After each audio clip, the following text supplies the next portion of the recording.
Dramatique que l'on va surveiller de très près. Alors nous avons également des départements en jaune, qui l'étaient déjà hier, comme l'Oise en Picardie, avec cette cellule orageuse.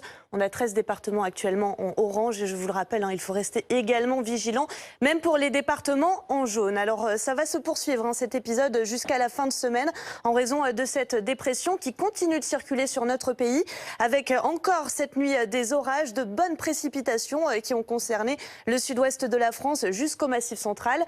Pour ce matin, donc, on va surveiller, ça va évoluer. Donc, je vous le disais, 13 départements en vigilance orange avec ces bonnes pluies. Encore attendu un risque de crue, d'inondation du côté du Massif central en remontant jusqu'au nord-est. Et puis, un nouvel épisode de pluie très soutenu va se mettre en place de nouveau pour le Gard, encore une fois, pour l'Hérault ce matin comme cet après-midi, avec d'importants cumuls attendus. Par endroits, 100 mm de précipitations supplémentaires. On retrouvera cette zone orageuse du Jura jusqu'à la vallée du Rhône en redescendant jusqu'au golfe du Lion cet après-midi. Et puis à l'arrière, encore des orages parfois violents entre le sud-ouest et le nord-est. De belles éclaircies pour le nord-ouest de la France.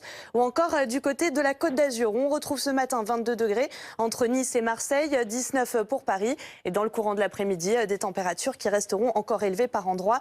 32 degrés en Corse en raison du sirocco, avec 27 degrés aussi pour Lyon, 23 à Paris, température de saison, et 20 le minimum en Normandie. Bon, ça devrait quand même se calmer, Virgilia, pour les prochains jours du coup.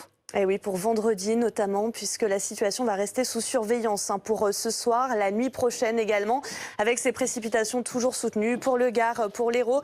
Demain, la zone orageuse va se décaler un petit peu plus entre les Alpes et la Corse. On surveillera là encore la situation. Mais regardez, à l'arrière, retour de belles éclaircies. C'est la calmie qui se met en place grâce à l'anticyclone qui sera bien présent pour la journée de vendredi, avec 2-3 ondées par endroit, mais rien de bien méchant, des températures tout à fait de saison.